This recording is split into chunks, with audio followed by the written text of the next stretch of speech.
My name is Emily Calhoun. I'm 38 years old, and I hold the rank of Rear Admiral in the United States Navy. I've seen the red dust of Djibouti whip through desert outposts, and I've commanded operations where the silence between sonar pings could mean life or death. I've briefed National Security Council members in rooms where your breath fogs on bulletproof glass, but nothing prepared me for the moment. My mother handed me an apron at my brother's wedding. She didn't say hello. She didn't look me in the eyes. She just pressed the white linen square into my hands and whispered, "You're not family here, Emily. Guests stay out of the photos." The air in her garden smelled like lavender and power. She walked away before I could speak, heels tapping over flagstone like the sound of a closing vault door. I stood there, apron limp in my hand, in full view of 2 caterers and 1 security guard, who clearly didn't know whether to salute or ask me to move the folding chairs. I didn't say a word. Not yet. The silver insignia in my clutch weighed more than it should have, but I didn't wear my rank today. Not to this place. Not yet. The Calhoun estate in Savannah was already bustling with guests' political names, philanthropic faces, and magazine-perfect relatives who hadn't texted me since my last deployment. The chairs were set in rows on the east lawn, ribbons tied with surgical precision. Name cards rested on each plate inside the tented dining pavilion. Mine wasn't among them. Of course it wasn't. I walked slowly toward the house I hadn't seen in 12 years. Apron still clenched in one hand. I wasn't angry. Not yet. But deep inside, I felt something tighten like a submarine hatch sealing shut. Because I knew something my mother didn't. She thought I was here for a family reunion. But I was here for an audit of truth. And before this wedding ended, every person sitting under those crystal chandeliers was going to learn exactly who I was and who she had tried to erase. I hadn't been home in over a decade. Not really. Not since the funeral. Not since the last time someone asked me to step out of the family photo because the lighting was better without shadows. I drove past the outer gate slowly, the wrought iron arch still bearing the Calhoun name. Ivy crawled higher than I remembered, and the stone pillars were cleaner, professionally power-washed, I guessed. Even time here came with a maintenance budget. At the end of the drive, the house stood like it always had. White Georgian brick symmetrical columns, manicured hydrangeas blooming with smug precision. A house that never once looked like it grieved. I parked in the gravel turnaround near the kitchen entrance. Not the main driveway. That space was reserved for guests, and we all knew I wasn't that. I shut off the engine and sat still for a long moment, the low hum of the air conditioner sighing into silence. Outside, I could hear distant music, probably a sound check for the wedding ceremony. I exhaled slowly, then got out and opened the trunk. My bag was modest, civilian. No name tape, no rank insignia. The dress uniform stayed hidden in its garment bag, untouched, since my last formal function at the Pentagon. That wasn't for today. Today was for ghosts. The back door was unlocked. I stepped into the mudroom where shoes used to pile up like driftwood during summer breaks. Now the space smelled like lemon polish and imported air. No scuffed sneakers, no sand, just curated silence. I walked through the kitchen. New granite countertops, white cabinets, marble tile, cold, expensive, lifeless. Eleanor found me near the pantry. She appeared without footsteps, as she always did, already holding a wine glass and a judgment. "Emily," she said. Not a question, not a welcome, just my name trimmed of warmth. "Your room is upstairs, last door on the right, next to the storage closet." I nodded. She didn't ask about the drive, didn't ask how I'd been. Instead, she turned to someone behind her, a woman with a clipboard, and said, "Let's keep all non-family out of the portrait session tomorrow. No exceptions." She knew I could hear her. That was the point. I said nothing. On the way upstairs, I passed a gallery wall of framed photographs. Carter at college graduation, Eleanor in a gala gown with a senator, family vacation shots on sailboats I'd never stepped foot on. No photos of me, not one. My room had no nameplate, just beige paint and a twin bed covered with a flowered quilt that matched nothing. There was a towel folded on the chair and a printed rehearsal schedule taped to the mirror. At the bottom, a handwritten note in familiar script: all support staff must stay behind the divider curtain during the ceremony. Support staff, not sister, not daughter, not officer. Support. I dropped my bag on the bed and sat. For a moment, I stared at the blank wall across from me, letting the silence swell. I could have left right then. I could have packed the bag, closed the door, and driven straight back to Norfolk. But that would have been surrender. And I don't do surrender. Not anymore. The door creaked open. Carter stood there, shirt untucked, tie half knotted. "Hey," he said. "Hey," I replied. He looked around the room like he wasn't sure where to sit. Finally, he stayed in the doorway. "You look...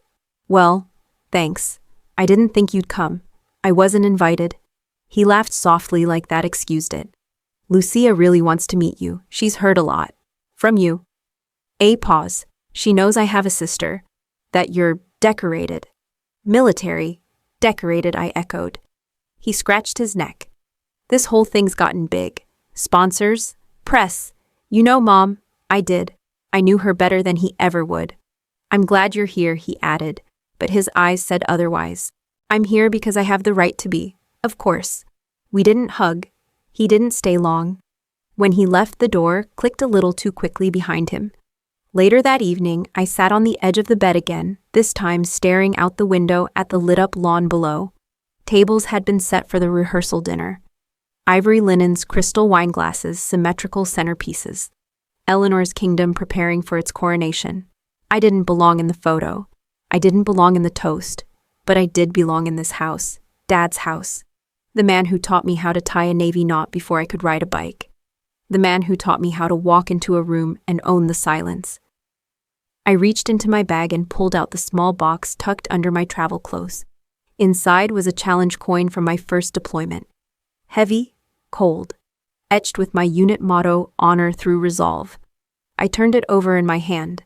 They could take the pictures off the wall. They could cut my name from the seating chart, but they could not erase what I had earned.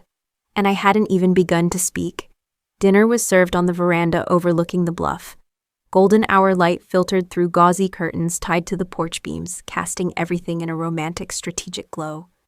The air smelled like lavender and citrus peel, the kind of scent Eleanor always used to signal that a performance was about to begin. I showed up on time. Quiet. Neutral.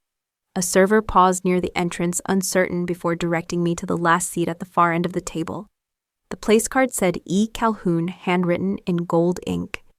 A calculated ambiguity. I sat my back straight, my face blank. Across from me, a woman with too much jewelry asked if I worked in event logistics. I smiled. Something like that. Further down the table, Eleanor raised a glass to someone's anecdote. Carter sat beside her, Lucia next to him. Her gown was elegant but understated ivory with a low back and long sleeves, military influence, I guessed. Her posture was straight. Her smile composed. But her eyes kept flicking toward me. She knew something. She wasn't sure what yet. The first course arrived, scallops delicately arranged in a swirl of microgreens and truffle foam. No one ate them. Midway through the second course, a server leaned down beside me and placed something beside my plate, wrapped in linen.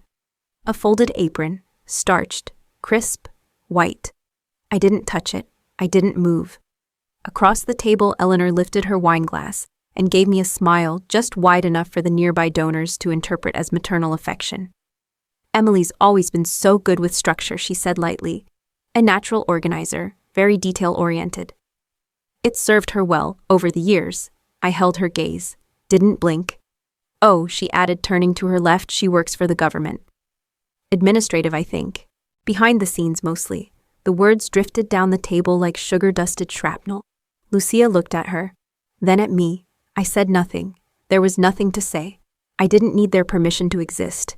But they needed each other's applause to survive. The entree came and went. Rack of lamb, risotto. Something with edible flowers. When the dessert appeared, peach tart with basil cream. Eleanor stood, her glass in hand.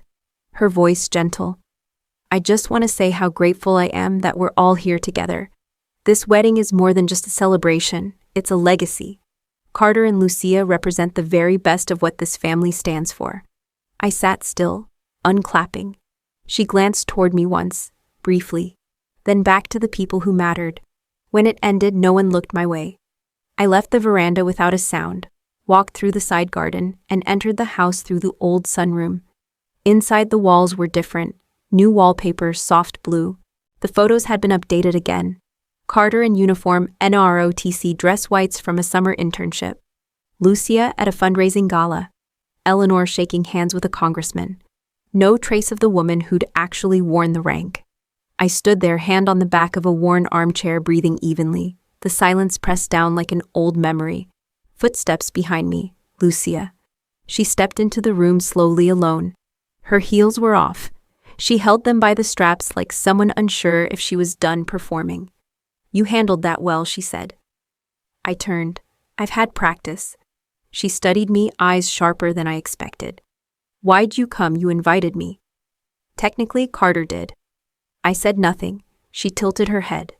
"You're not what I expected," she said finally. "Neither are you." That surprised her. A pause stretched between us. "I Googled you," she admitted. "There's not much. A few vague press releases. One military blog post about women in command. But most of your record, it's just not there. It's not supposed to be." "Classified," I nodded. Her voice softened. "Is it true what your mother said, that you left the Navy?" I looked her in the eye. "No." Lucia straightened. "Then why would she?" She didn't want the narrative complicated. She opened her mouth again but stopped. She understood more than she let on. "I saw the way you looked at her," I said. Lucia didn't deny it. "I don't know what I'm marrying into." "Yes, you do," I said. "That's why you looked at me," she hesitated. "You're staying for the ceremony," I nodded. Lucia looked down at her shoes, then back up. "If you change your mind, don't disappear. Not like they expect." I smiled, but it didn't reach my eyes. "Don't worry," I said. "I didn't come to disappear. I came to be seen." Lucia stepped aside, letting me pass. I returned to my room in silence, walking barefoot on polished wood floors that had never creaked under my weight. Back upstairs, I opened the closet, unzipped the garment bag, and ran my fingers over the dress uniform hanging inside. Still pressed, still ready, still mine. They had rehearsed their story, but tomorrow I'd tell mine. Not with speeches, not with protest, but with presence. I arrived at Café Solace 15 minutes early, just like always. Old habits from deployment die hard. It was tucked inside a shaded corner of downtown Savannah, the kind of place where students scribbled in moleskins and retired lawyers read paperbacks with their coffee. I chose the seat in the back facing the door. The waitress came by. I asked for plain black coffee. "No sugar." At exactly 9 o'clock she walked in. Lucia Montero. Today she wore no makeup, just a navy sweatshirt and jeans. Her hair was pulled back. There was no diamond on her finger. She looked younger, sharper, lighter. She saw me instantly cross the floor without hesitation and took the seat across from mine. We didn't exchange pleasantries. "I'm not here for apologies," she said. "And I'm not here to play sides." "Good," I replied. "Because this isn't about sides." She leaned forward slightly, both hands wrapped around her cup. "I know who you are. I figured you might after last night." "No," she said. "I've known longer." That gave me pause. "A year ago," she said carefully. "Carter started talking about his sister just in passing. Military, quiet. A bit of a black sheep." That was how he phrased it. I nodded. It sounded like him. I didn't think much of it. But then I started noticing odd gaps. No pictures, no real mentions. The way Eleanor brushed your name off like lint. It didn't add up. And Lucia exhaled. I ran a background check, the kind of deep pull I used to do back when I was still active. My eyes narrowed. "You served. Kandahar, 3rd MEF. Logistics and comms." She looked at me dead on. "Until the night of the ambush in Arghandab Valley." The words snapped into place before she even finished the sentence. The convoy, the explosion, the screams over the radio broken by static. She didn't need to say it. I remembered. "You rerouted the patrol unit," Lucia said, voice steady. "You gave the override. You walked us out. I didn't move." "You don't remember my face," she added. "I remember the mission," I said quietly. "That night they didn't expect any of you to survive." She nodded once. "You were a ghost in our debrief." The female officer with forward clearance. "No name, no photo." "That's how it had to be. I never forgot," she said. "So when I saw you last night, the way you stood, the stillness in your shoulders, I knew." A silence stretched between us. Then she slid an envelope across the table. Inside were 6 printed pages, declassified commendations, unit citations, briefings redacted in black lines, but still showing my name, my rank, my actions. I didn't come to expose anyone, she said, but I won't lie for them. Then why marry into them? Lucia looked down at her coffee. I thought I could change things from the inside.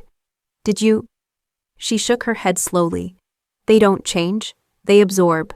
I studied her for a long moment. You have options, I said. I know, she said. But this isn't just about me. She pulled out a second envelope, smaller, a business card taped inside. A name and address. Dr. Annalise Thornton, Alexandria, Virginia.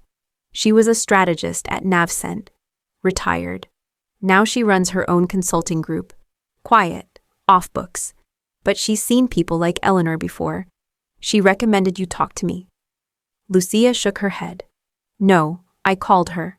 After what happened last night, I knew I needed help. Not just for myself, for you. I stared at the card, then back at her. I've been alone in this war for years, I said. You're not alone anymore. That landed harder than she probably intended. Lucia stood pulling her hoodie tighter around her. I have to be at the venue by 11. Eleanor's expecting me to smile and nod and pretend none of this happened. You going to? She looked at me. No, then she walked away. I stayed at the table another 10 minutes, coffee long cold, the envelope still in my hands. I unfolded one of the printouts, an old internal memo signed off by a joint command leader praising my risk assessment during forward evacuation planning. No one in the city had ever read it, but I had. And now she had too. When I left the cafe, the sunlight had shifted. Sharper now, not warm, just clear. Lucia had cracked the surface, but I was about to drive a torpedo through the foundation.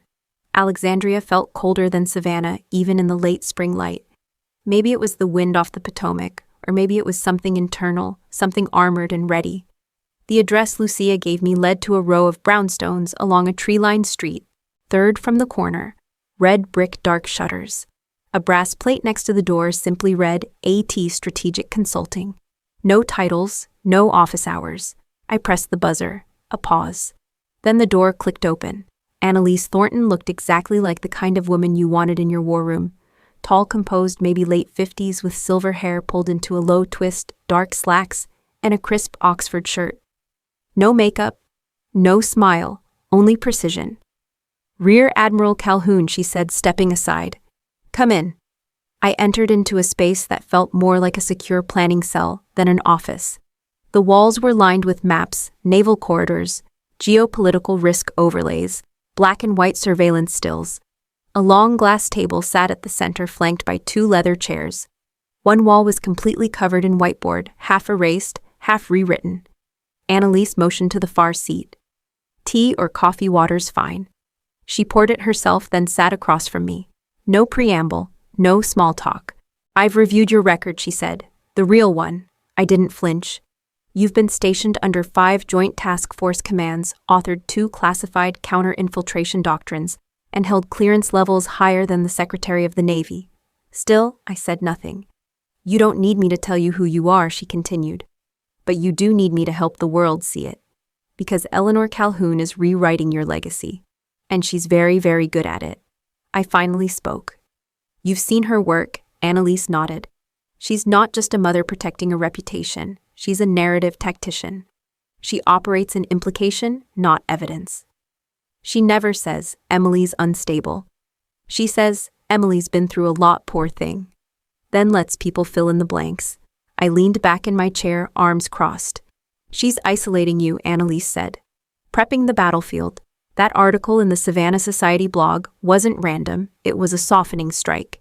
Designed to frame you before you frame yourself. I figured as much. Good. Because we're not going to play defense. She walked to the wall cabinet and unlocked a drawer. When she returned, she placed 2 items on the table, a matte black USB drive and a voice recorder the size of a lipstick tube. This is your new toolkit, she said. Every conversation from here forward, record it. Every document she gives you, scan it. Every public gesture she makes, log it. We are building a counter-narrative with receipts. I picked up the recorder. Light. No blinking lights. Quiet. You'll coordinate with me directly, she added. No leaks, no emotional posts, no reactive behavior. This is intelligence, and timing is everything. I nodded. We strike when it matters, exactly. Which brings us to the wedding. She walked to the whiteboard and pulled down a paper schematic, the ballroom floor plan of the Four Seasons Hotel. Lucia's handwriting marked speaker placements, guest tables, power junctions. We'll use the reception, Annalise said. We'll time a data release to coincide with maximum attention, before the media leaves, before the spin starts. And what exactly are we releasing? She looked at me. Your truth? Confirmed. Documented. Visible. You in uniform. You in command. You saving lives in places her country club friends can't pronounce. I stared at the map. We'll need timing down to the second. I don't miss seconds. She returned to the table. Lucia will trigger the projector. You'll be present. Not speaking, just visible. When the right moment comes, we play our hand. And if Eleanor reacts, she will. We want her to. I paused. This isn't revenge. Annalise leaned in, her voice calm. No, this is correction. I stood slowly, the flash drive now in my coat pocket. The recorder slipped into my purse. I have one request, I said. Name it. If this goes wrong, if she finds a way to twist it back, I want you to publish the full file. All of it. You have my word. I walked to the door. Annalise spoke again before I reached it. Emily, she said, you're not a ghost in this story. You're the Ghostbuster. I turned my head just slightly. Then let's clean house. Outside, the wind had picked up. The trees rustled like something about to shift. In my pocket, the recorder was warm against my hand. In my chest, something colder had settled into place. Discipline, duty, focus. The same state of mind I entered before every operation. Only this time, the battlefield wasn't sand or steel. It was family. And the only thing more dangerous than a liar with a microphone was the woman she tried to silence. The next day, Eleanor called. Her tone was sweeter than cane syrup and just as thick. Emily, darling, she said, let's have dinner. Just the two of us. Before everything gets too hectic. Too hectic. As if it hadn't been war the moment I crossed the threshold of that house. I agreed. Of course I did. Because Annalise's words echoed in my mind. You're not a daughter. You're an operative. Gather intel. I arrived at the Ashby Club at 6:30 sharp, Savannah's most exclusive dinner setting tucked behind iron gates and ivy-covered walls, where former ambassadors and legacy donors dined under chandeliers shipped from Italy. Eleanor was already seated, a glass of Chardonnay half full in front of her. She rose when I approached, leaning in for a hug that smelled like perfume and politeness. I returned it with exactly 1 second of contact. You look lovely, she said. Civilian suits you. I dress for function. She gave that slight practiced smile, still so disciplined. The waiter came and went. Appetizers were ordered. A soft jazz trio played something inoffensive behind us. She talked first about Flowers' guest arrivals, which Senator might cancel last minute. Then about Carter, about Lucia, about how grateful she was that everything was coming together. I waited. Let her build the performance. And then right as dessert was being delivered, espresso panna cotta with a shard of sugar glass, she reached into her purse and pulled out a white folder. My stomach didn't turn. My hands didn't shake. I had expected this. She placed it beside my plate like a gift. Just some logistics, she said casually. Estate consolidation. Legal maintenance. Nothing urgent. I stared at it. Her voice dropped just slightly. It'll help Carter and Lucia. Give them stability, you understand. I opened it. Dense legal language. Transfer of property. Waiver of claims. Revocation of inheritance. Permanent and irrevocable. She wasn't consolidating the estate. She was cutting me out of it. She was severing my last physical tie to my father. I looked up slowly. Eleanor sipped her wine, eyes gleaming. These things can get so messy, Emily. Best to be proactive. My fingers touched the recorder hidden inside my purse. Already active, already listening. I'd like to have my lawyer review this, I said. Her smile flickered just for a breath. A lawyer, Emily? This is a family matter. I pushed the folder an inch back toward her. I'm still family. Something tightened behind her eyes. Her voice dropped. Why make this difficult? Because I know exactly what this is, I said. It's not about difficulty. It's about erasure. She didn't deny it. Instead, she reached for her wine and took a slow sip. And in that silence, I realized something. She thought this was done. That this final elegant ambush would bury me once and for all. That I would sign and disappear. A quiet chapter removed from the book she'd spent decades writing. I stood, reached into my clutch, pulled out a crisp $100 bill and laid it on the table. For the wine, I said. Then I walked out. No scene, no anger, just exit. A pazza right back in my hotel room, I placed the folder flat on the table and photographed every page. Front, back, annotations, signatures. Then I uploaded the files to Annalise via encrypted line. Her response came 20 minutes later. This is a full severance, ironclad. She had it drafted by a high-conflict estate attorney. She was ready to cut you out completely. Another ping. We've got what we need. You held the line. I opened the voice recorder, checked the file. Crystal clear. Her voice, her words, her intent. The evidence was intact. Lucia texted next. I saw her call her lawyer tonight. She thinks you'll fold. She always thinks that. I replied, she's wrong.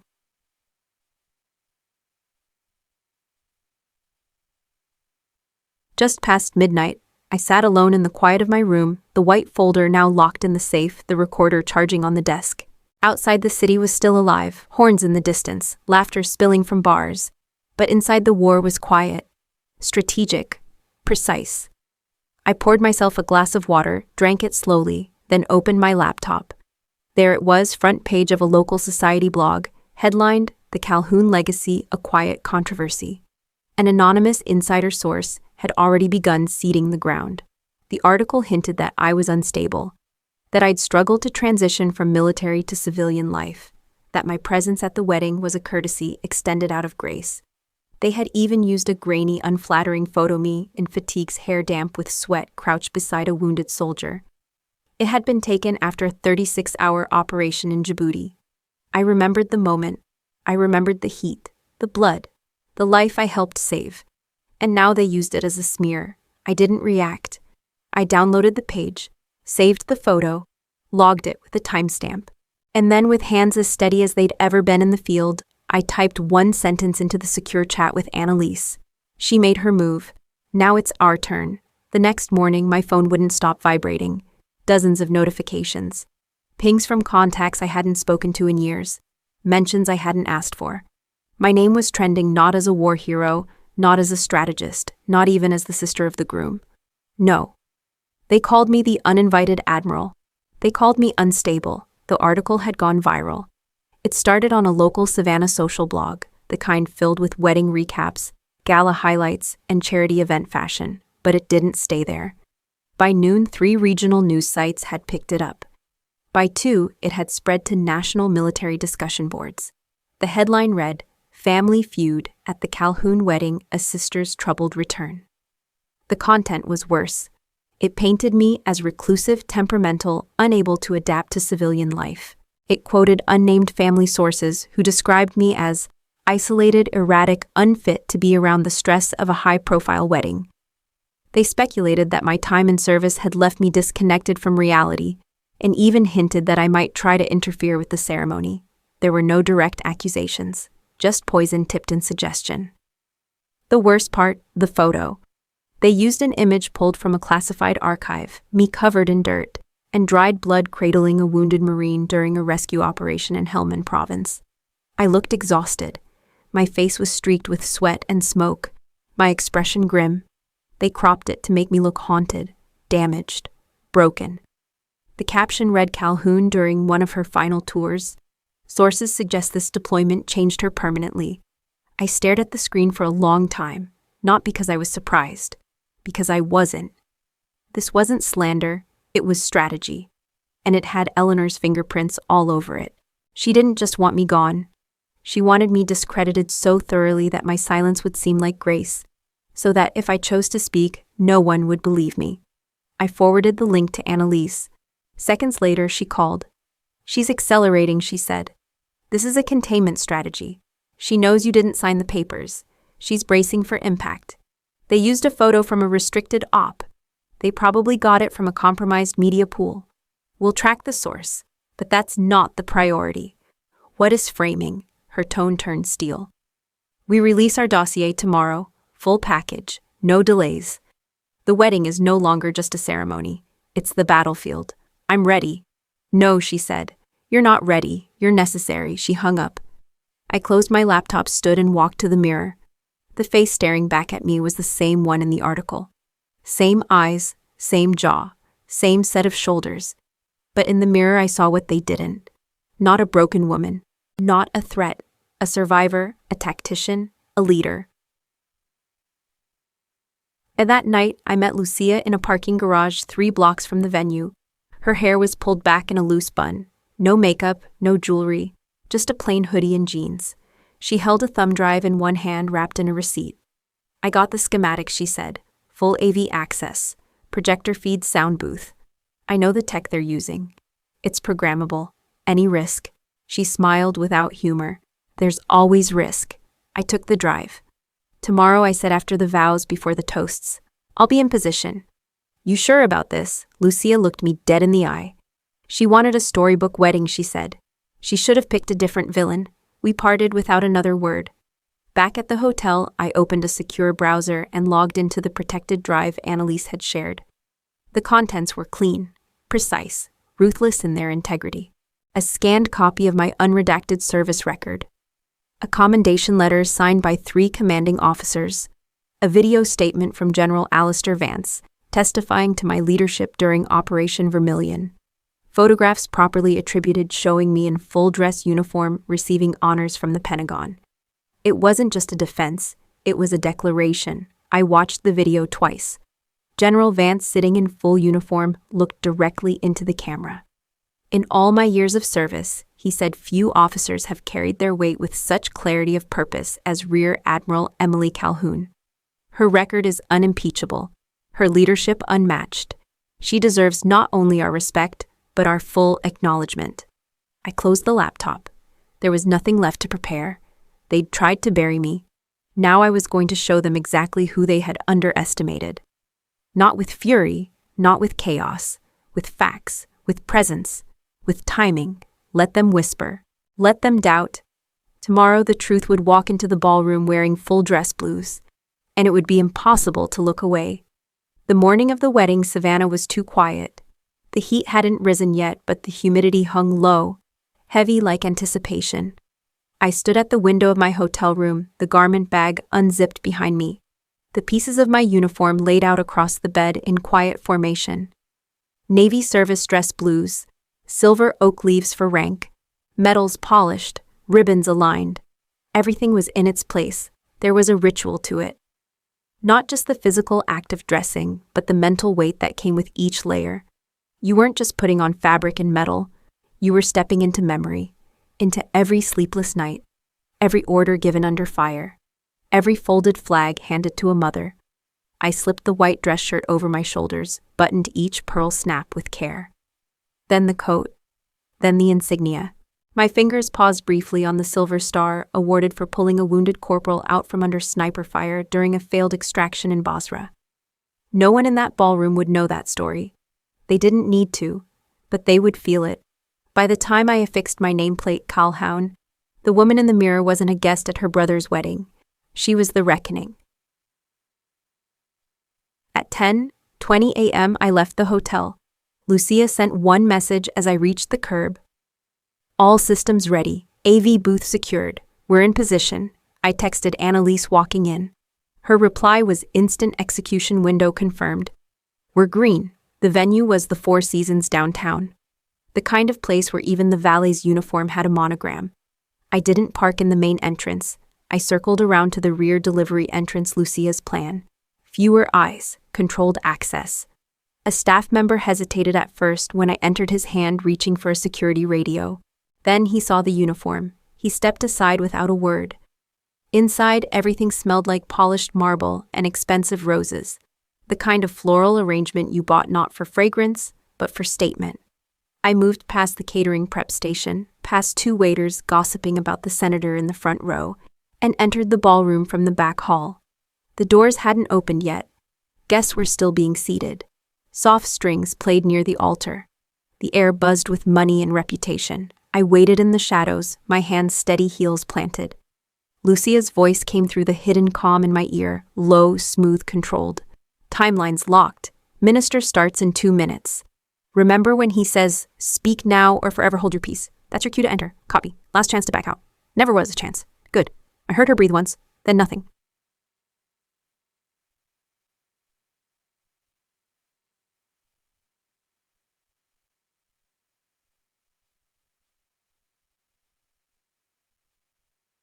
The doors opened exactly at 11:00. The room turned in a gentle rustle of silk and tulle. I stepped into the aisle. Every step landed with the force of gravity. No music, no announcement. Just the echo of my boots against marble tile and the slow, synchronized turning of heads. The pianist faltered. One bow screeched on a violin string. Someone whispered too loud, "Is that her?" I walked steadily, eyes forward, posture firm.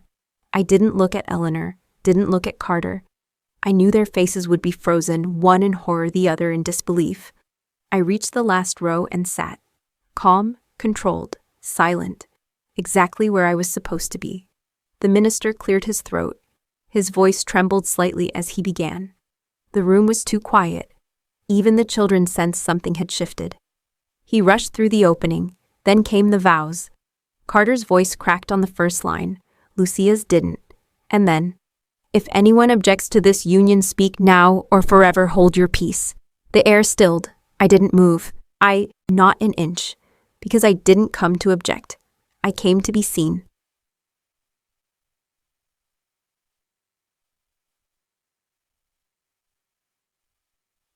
After the vows, the guests were invited to remain seated for family remarks. Eleanor stood paper in hand. She took 2 steps toward the microphone. Then Lucia beat her to it. She stepped forward in full bridal elegance, calm, radiant, unshaken. She took the mic without asking, and turned directly toward me. "There's someone here today who wasn't meant to be seen," she began. "But without her I wouldn't be alive to stand here," the guests murmured. A few turned toward the back. Lucia continued, "Years ago I served in Kandahar. My unit was pinned down during an ambush. Our extraction failed. The radio went dark. I remember thinking that was it, that my life would end there in a dust storm forgotten." Her voice didn't waver, but she came. Lucia raised her hand in a slow, precise salute. "To Rear Admiral Emily Calhoun, who saved my life and the lives of 5 others that day." Gasps. Someone stood. Then the screen flickered behind the altar. Photos, my deployment, me with my team, me receiving the Silver Star. Then came the video of General Vance, in uniform, at the Pentagon. Rear Admiral Calhoun is one of the most decorated officers of her generation. Her leadership in forward operations saved countless lives. She is owed not only our gratitude, but our recognition. Silence. Not stunned. Transformed. I didn't stand. I didn't speak. I didn't need to. Eleanor's face was white. Carter's was unreadable. Lucia lowered her salute, turned, and walked back to the altar. Applause broke. Not thunderous. Reverent. The kind reserved for truths too long buried. I didn't plan to stay for the reception, but I didn't plan to leave either. After the salute, after the dossier flashed across the screen, after General Vance's voice echoed through the ballroom like a verdict, I remained seated. Still. Collected. Letting the room absorb what had just happened. No one dared approach me. They looked, yes, stared even. A few whispered behind napkins. Some nodded in quiet acknowledgement. Others avoided my gaze entirely. I wasn't sure which reaction said more. At the front, Lucia stood beside Carter, her face unreadable, her shoulders straight. She hadn't cried, not when she spoke, not when she returned to the altar. She didn't need to. Her truth had already hit its target. The officiant stumbled his way through the close of the ceremony. His words felt perfunctory, a formality beneath the weight of what had just unfolded. When he pronounced them married, there wasn't much applause. Even Joy felt hesitant now.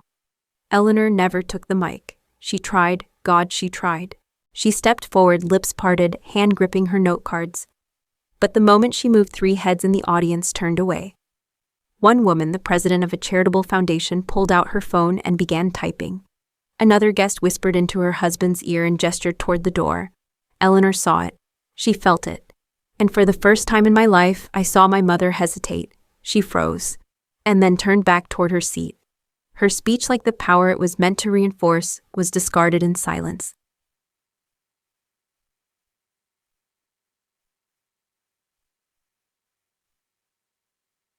When the ceremony ended, guests were directed into the adjoining garden for cocktails. The violinist played again as if pretending nothing had happened. Waitstaff moved stiffly, offering champagne and hors d'oeuvres to people too distracted to eat. I stepped out last. As I exited through the side doors, the cool breeze hit me like clarity. I wasn't walking away from anything, I was walking through it. Lucia found me near the marble fountain behind the hedge. She was out of her heels now, holding them in one hand, her train gathered in the other. We didn't speak at first. We just stood there, the only two people, not pretending the world hadn't changed in the last 30 minutes. Finally, she broke the silence. She tried to stop me backstage, told me I was humiliating the family. What did you say? I told her if she wanted to protect the family's name, maybe she should have started by not lying about the one who built it. I nodded. Lucia looked at me, her eyes tired but unwavering. You okay? I thought about it. I searched myself for the usual things: rage, grief, vindication. They weren't there, just stillness. I think I am, I said. Lucia exhaled. The donors are pulling out. 2 board members from the museum already sent me texts. It's unraveling. She'll find a way to spin it. Not this time. I turned to her. You did something brave today. And not just for me. She gave a small smile. I didn't do it for you. I raised an eyebrow. She added, I did it for me. For what I was about to become if I stayed quiet.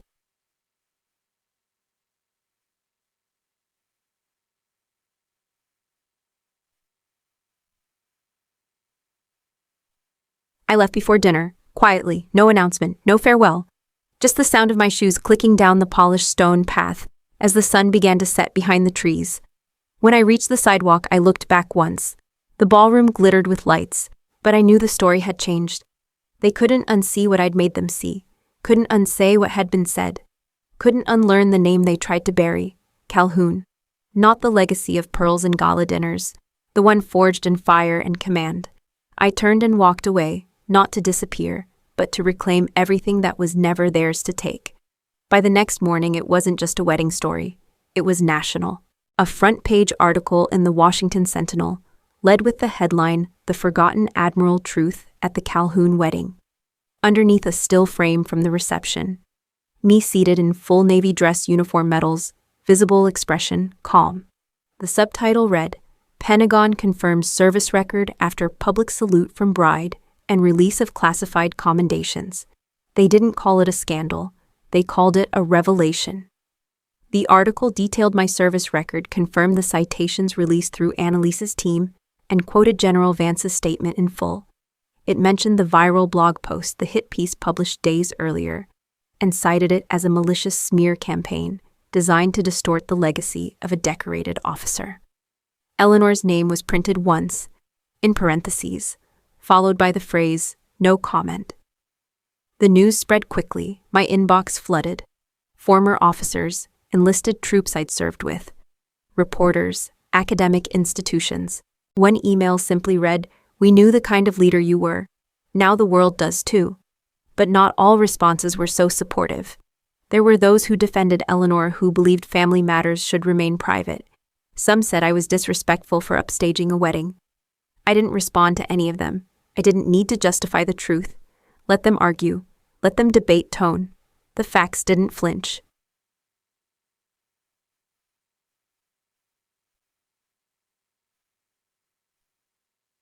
Carter showed up at my hotel that afternoon. No text, no call. Just a knock on the door at 2:12 p.m. I opened it to find him standing there, suit wrinkled shirt, half untucked face, pale like he hadn't slept. "Can I come in?" he asked. I stepped aside. He walked past me slowly as if the room might explode. He looked around like he was searching for a script that had been taken away.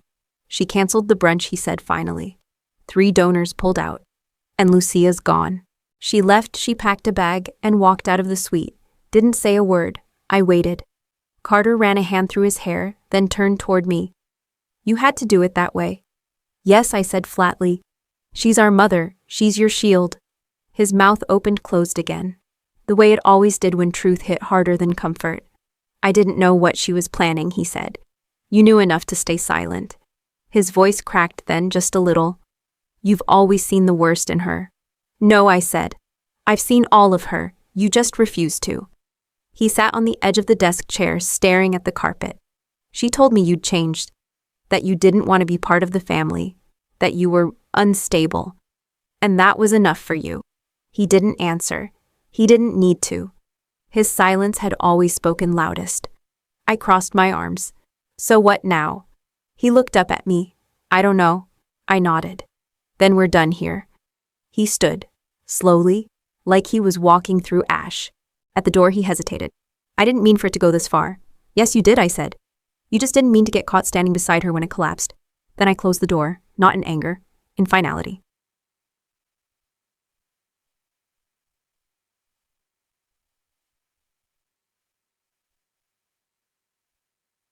Eleanor never contacted me. Not a call, not a text, not a single word.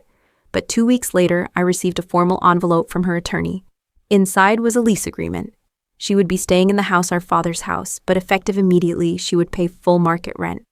The rent per the agreement I'd filed through my lawyer would be deposited monthly into the Commander Henry Calhoun Legacy Fund. I had set up the trust 2 years ago quietly. It provided scholarships for children of fallen service members with an emphasis on first-generation college applicants and dependents of non-commissioned officers. The house she tried to erase me from would now support the very people she pretended to care about at her fundraisers. She could keep the columns and the curated gardens, but the legacy that belonged to me.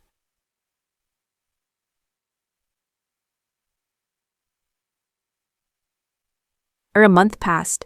The press moved on. The wedding story faded, replaced by the next outrage cycle. But for me, something had shifted. The silence I'd once feared had become something else, a boundary, no longer isolation, but clarity. I no longer needed to be seen by the people who refused to look. I didn't need to be understood by those who rewrote my story to make their version more comfortable. I had spoken, and more importantly, I had been heard.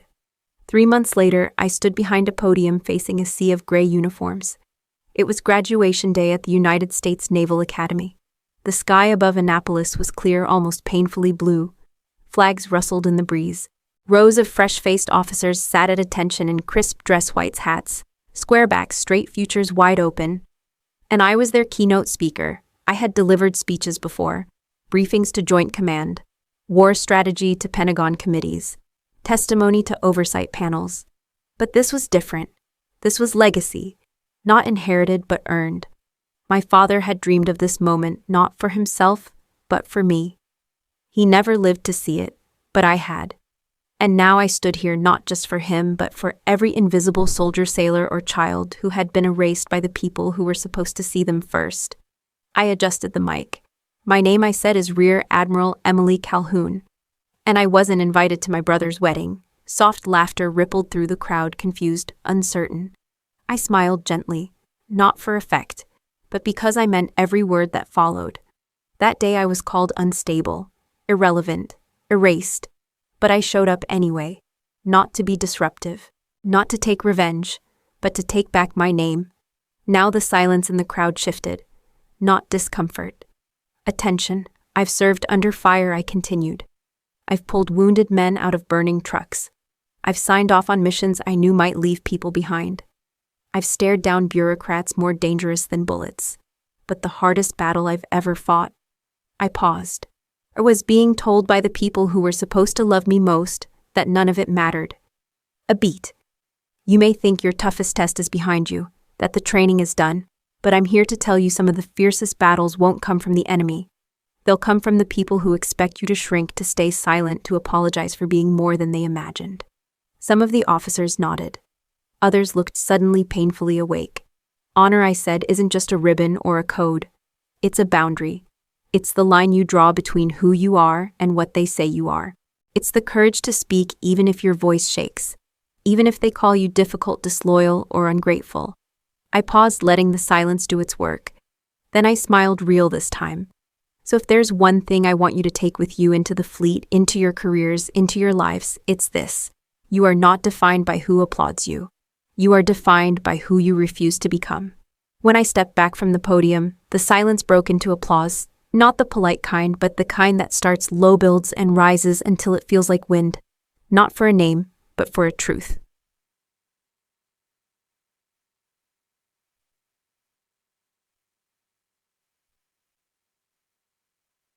Later that night, back in DC, I returned to my apartment, kicked off my shoes, and checked the mail. One envelope stood out. No return address.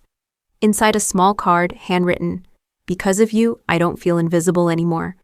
Sarah Jensen, daughter of Sergeant David Jensen, KIA Fallujah." Tucked behind it was a photo, a college dorm room, a smiling young woman in a navy hoodie standing next to a bookshelf lined with law textbooks. Her father's dog tags framed on the wall. The letterhead was from the Calhoun Legacy Fund, her scholarship, funded by the same monthly payments Eleanor now sent without a word. I stood in my kitchen holding that card like it was gold leaf, because in a way it was, a different kind of metal, unseen, but no less earned, not for war, but for surviving what came after.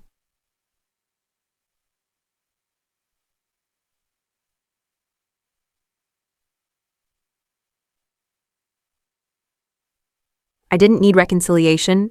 I didn't need a headline. I didn't even need an apology. I had the truth. And the truth, when spoken clearly, becomes a weapon no one can silence. My mother still lived in the house. The lawn still gleamed. The chandelier still sparkled. But now every month she funded education for soldiers' children. She built my legacy with the very bricks she once tried to bury me under. That was justice. Quiet, enduring, irrefutable. And in the end, justice didn't need to be loud. It just needed to last. That night, I didn't drive far.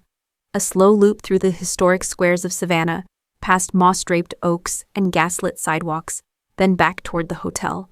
I wasn't ready to leave, not yet. The city felt different now, not a battlefield, not a memory trap. Just quiet, still, like it had exhaled with me. I parked on a quiet side street near the river and stepped out. The air was cool, the same salt tang I remembered from childhood summers drifted in from the water. I sat on a bench across from an old church. No one else was around, and for once, I wasn't waiting. I opened my phone. A message from Annalise had arrived 20 minutes earlier, subject status resolution achieved. I tapped it open and read every word. 3 major funders had pulled their support from Eleanor's causes. The social board she chaired had accepted her resignation for the good of the community. The article that smeared me had been quietly retracted, no apology, of course, but the headline was gone. The narrative had collapsed under the weight of truth. Lucia had filed for annulment. Carter hadn't made a statement. No one defended Eleanor publicly. There was nothing left for her to spin. I leaned back on the bench, phone resting on my lap. A few leaves drifted past my boots. Somewhere a bell tower rang softly. I didn't feel victorious. I felt whole, not celebrated, not vindicated, just intact for the first time in years. When I returned to the hotel, the front desk clerk waved me down. "Ma'am," he said, hesitant. "Someone left this for you. Said it was personal. No name." He handed me a sealed envelope. White, heavy. My name handwritten in perfect familiar script. Emily. Inside was a folded photograph and a single note. The photo was old, faded. I was maybe 11, sitting on the front steps of the house in a navy ball cap far too big for my head. Beside me, my father, laughing, holding up a tiny model of a destroyer. I'd never seen the picture before. The note, written in the same elegant hand, said, "He knew? I didn't. It was wrong. No signature. But I did a new one. I folded it once slowly. Not because I forgave her. Because I didn't need her shame to validate my truth."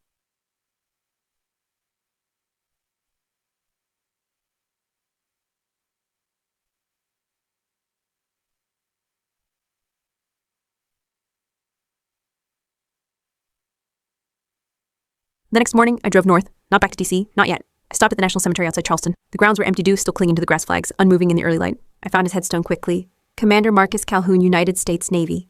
Steady, silent, unshakable. I stood there a long time. No words came at first. Just breath, just wait. Finally, I spoke. "I didn't win," I said softly. "I just didn't let her erase me." The breeze picked up, fluttering the edges of the flag pinned in the brass holder beside his grave.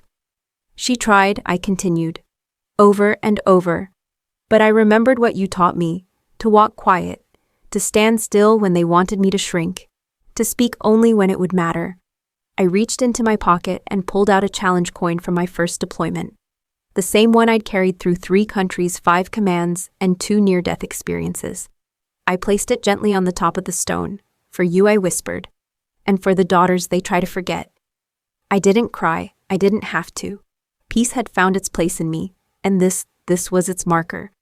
When I left the cemetery, I didn't look back. Not out of defiance, but because I knew he was with me now, wherever I walked. The storm faded slowly, not all at once like a door slamming shut, but in pieces like the last flickers of a wildfire smoldering in corners long after the blaze is gone. Within a week, Eleanor was off every board.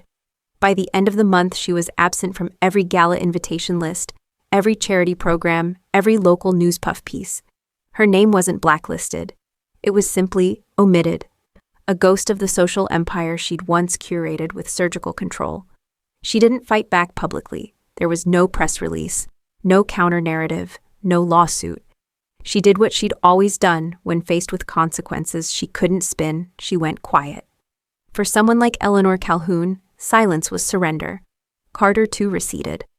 I heard he moved to Charleston for work, took a position at an architectural firm with no family name on the door. He never reached out again. I didn't expect him to. Lucia sent one message free, grateful, stronger than I ever knew. I deleted nothing, saved everything.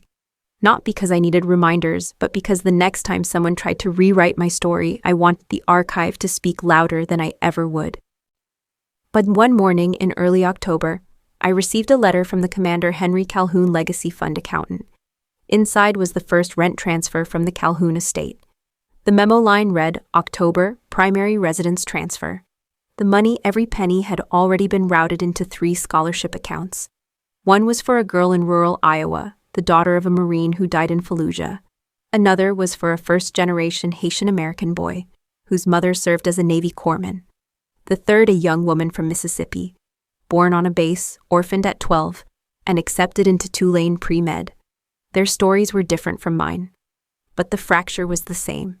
And now the house Eleanor had used to elevate herself would fund their rise, not as revenge, but as reclamation.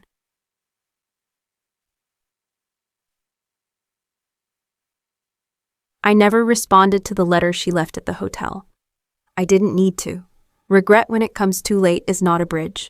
It's a monument to everything you chose not to see. But I did keep the photo of my father. I framed it in black wood and placed it on my desk next to the flag they folded at his funeral. In that picture, he's looking not at the camera, but at me, the same way he always did. Not like I was too much, not like I needed to be reshaped, just seen. I took it as a sign that legacy doesn't always require inheritance. Sometimes it just requires memory.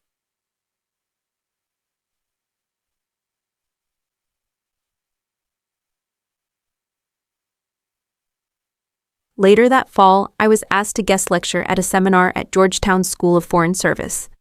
Topic: operational integrity in hostile environments. Halfway through the lecture, a student asked, "What's the biggest strategic risk in asymmetric warfare?" I didn't pause. Misidentification, I said. Not of the enemy, of ourselves. The room went still. I let them sit in it. Because I knew what I was talking about. I had spent years fighting to be recognized not just as an officer, but as a whole person. Not reduced to my rank. Not flattened by my mother's disdain. Not shaped into someone else's ideal of femininity or success. Just real, undefended, unforgettable. The apartment was quiet, not silent in the lonely way it used to be, but calm, steady. I sat at my desk near the window, the one that overlooked the Anacostia River, watching the last traces of daylight fade behind the skyline. Washington shimmered in reflection, alive but distant. There was no war left to fight, only the aftermath to live with. I reached for the last envelope I hadn't opened. It had arrived a week ago from a foundation I'd quietly funded for years. Solace for Soldiers' Kids. I didn't attach my name to it. Never wanted the spotlight. The money came from a sliver of my salary, invested quietly sent where it mattered. Inside the envelope was a video drive. I plugged it in expecting a standard thank you clip. Instead, a young woman's face filled the screen. She looked 19. Brown skin, curly hair pulled into a ponytail, wearing a navy sweatshirt too big for her. She sat on a dorm bed flag tucked above her headboard. Tulane, the scholarship recipient. She cleared her throat and smiled, nervous but genuine. "Hi," she said, "my name is Sarah Jensen. My dad was Sergeant David Jensen. He died in Iraq when I was 4. I leaned forward, listening. My mom works 2 jobs. Always has. She never complained. But college, it always felt like a dream for someone richer. Someone with connections. But then this scholarship showed up. No explanation. Just help. And when I asked the foundation who made it possible, they said, a woman who understands what service means. Her voice cracked. "I don't know your name. Maybe I never will. But I want to say thank you for seeing me, for seeing my dad, for remembering people like us." She looked down, swallowed hard, then back at the camera. "I'll make it count. I promise." The screen went black. I sat there for a long time, hands resting gently in my lap. Not crying, just breathing. Letting the silence carry weight instead of sorrow. Because in that moment, it all made sense. The courtroom of public opinion, the wedding ambush, the headlines, the erased photos. None of it mattered as much as this. One girl, one scholarship, one life redirected. That was legacy. Not medals, not approval. Impact. Quiet, real, lasting. Later that evening, I stood in the center of the living room and reached for my uniform. The one I'd worn that day in the ballroom. The one that changed everything. I placed it carefully into its garment bag, folded with precision, zipper pulled smooth. Then I tucked it away, not to hide it, but to preserve it. Because I didn't need it to speak for me anymore. The world had finally heard my voice. And more importantly, I had heard it myself.